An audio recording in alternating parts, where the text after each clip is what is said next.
Suplantación de la festividad romana del Sol Invicto, por el nacimiento de Cristo.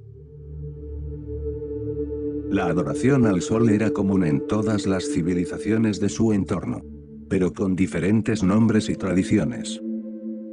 Como el Gabal, Mitra y Samas en Oriente Medio. En la Roma republicana la festividad fue llamada Sol Indiges, Sol Nativo. En la Roma imperial Sol Invictus, Sol Invencible.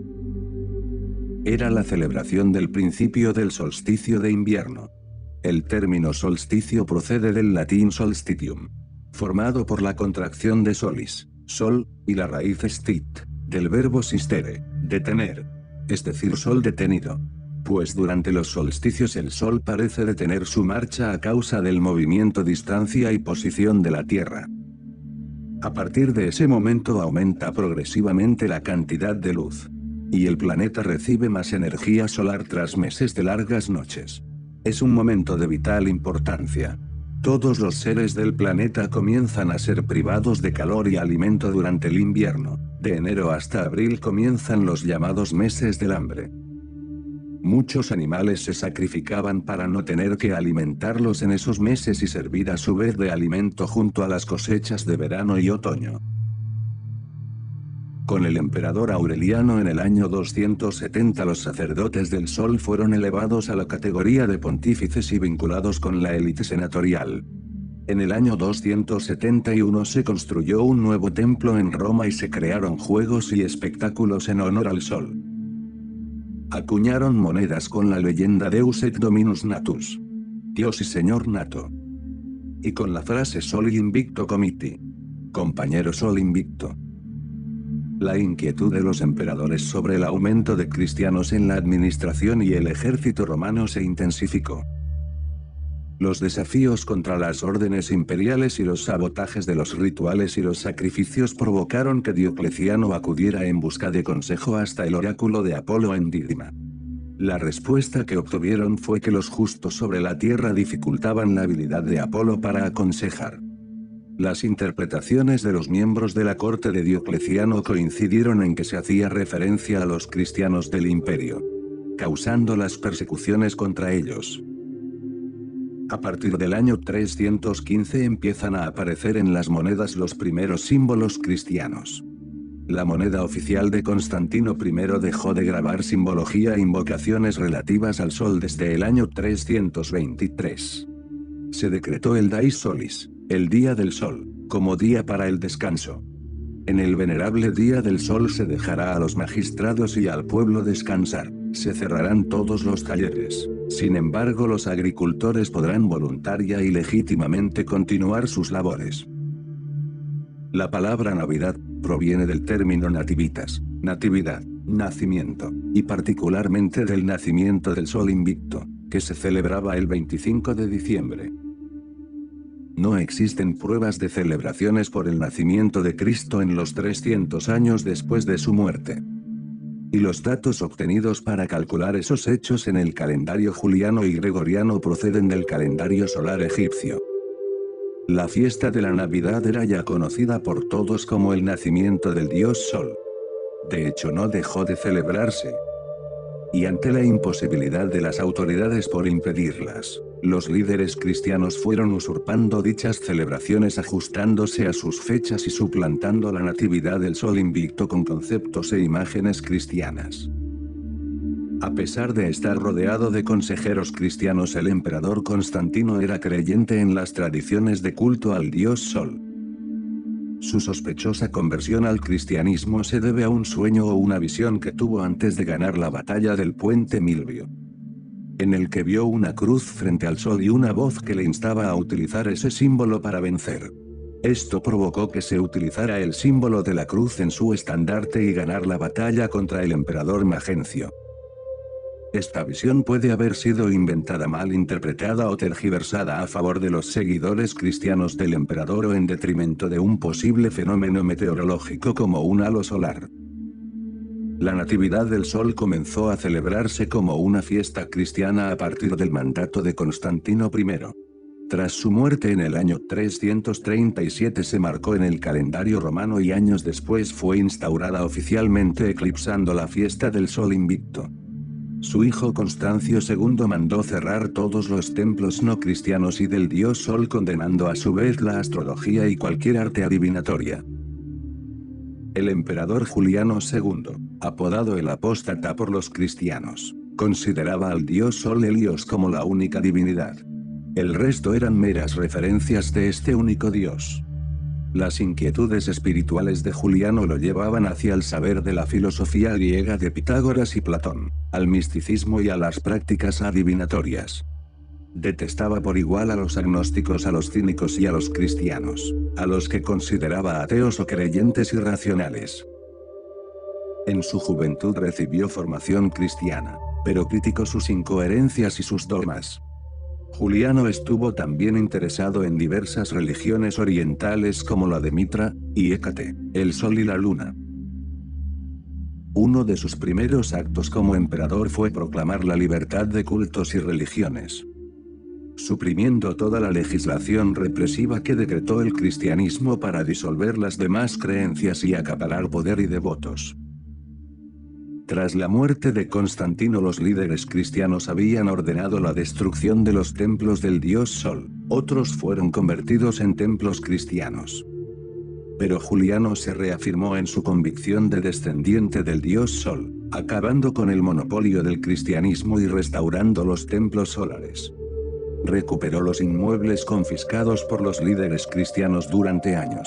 Reorganizó a los sacerdotes del Sol, dándoles poder y privilegios fiscales sobre las provincias en las que ejercían. Exigió la pureza de costumbres y la ayuda desinteresada hacia los demás, disponiendo del derecho a expulsar a aquellos sacerdotes que no cumplían con estas premisas. Con ello trató de minimizar la capacidad de los cristianos para organizarse en una resistencia contra el restablecimiento de las creencias del dios Sol. Juliano suprimió las rentas concedidas al clero cristiano y la jurisdicción episcopal, e hizo posible la vuelta de los obispos cristianos considerados heréticos que habían sido exiliados. Existió un santuario dedicado al Sol en el monte Quirinal, una de las 7 colinas. Se le invocaba en el comienzo de las guerras, manteniendo abiertas las puertas del templo con el fin de implorar su ayuda, y se volvían a cerrar en los periodos de paz.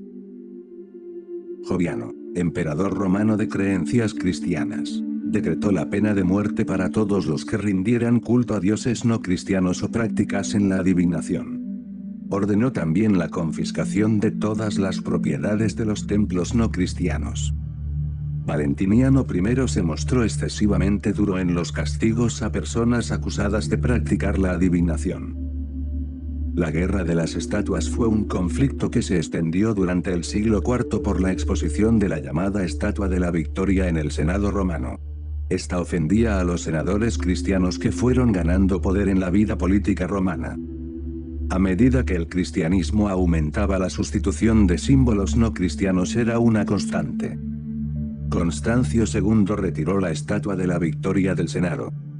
Juliano II la volvió a colocar. Pero con el emperador Graciano junto al Papa Dámaso, la religión cristiana comenzó a ser la creencia predominante del imperio. Prohibió las ceremonias no cristianas. Se negó a llevar el título de máximo pontífice por considerarlo incompatible con el cristianismo. Retiró el altar de la Victoria de la casa senatorial a pesar de las protestas de los senadores no cristianos, a los que confiscó sus rentas, y prohibió las donaciones de propiedades materiales a las sacerdotisas vestales, aboliendo otros privilegios que poseían los sacerdotes y sacerdotisas no cristianos. También publicó un decreto por el que todos sus súbditos debían profesar la fe cristiana. Con Valentiniano II volvieron a meter la estatua dentro. El obispo cristiano Ambrosio logra sacarla de nuevo, provocando una rebelión. Con Eugenio, el altar de la Estatua de la Victoria, instalado 3 siglos antes por César Augusto, se vuelve a incorporar al Senado.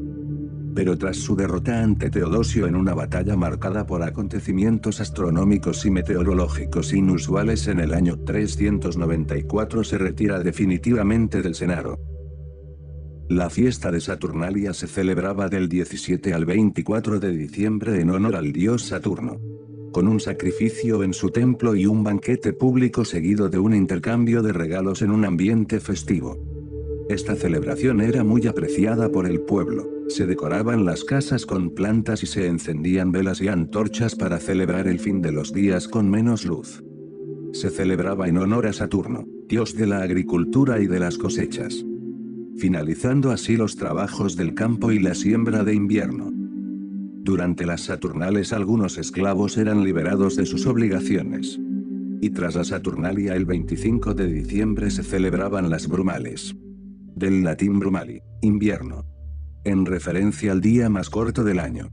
En honor de Libero, dios del vino y la libertad, junto a Saturno y Demeter, diosa de la agricultura y de las estaciones. En ese día se reunían para excederse con la bebida y relacionarse de manera más afectiva con banquetes y espectáculos por todo el imperio. Los días fríos y cortos del invierno eran poco productivos y conllevaban el cese de las actividades. Los granjeros sacrificaban animales para almacenar alimentos durante el invierno. En el Imperio Romano de Oriente era llamado Festival de Cronos, Saturno. La religión del Sol fue abolida oficialmente por el emperador Teodosio I en el año 380. La fiesta del Sol invicto se prohibió con el Edicto de Tesalónica ese mismo año.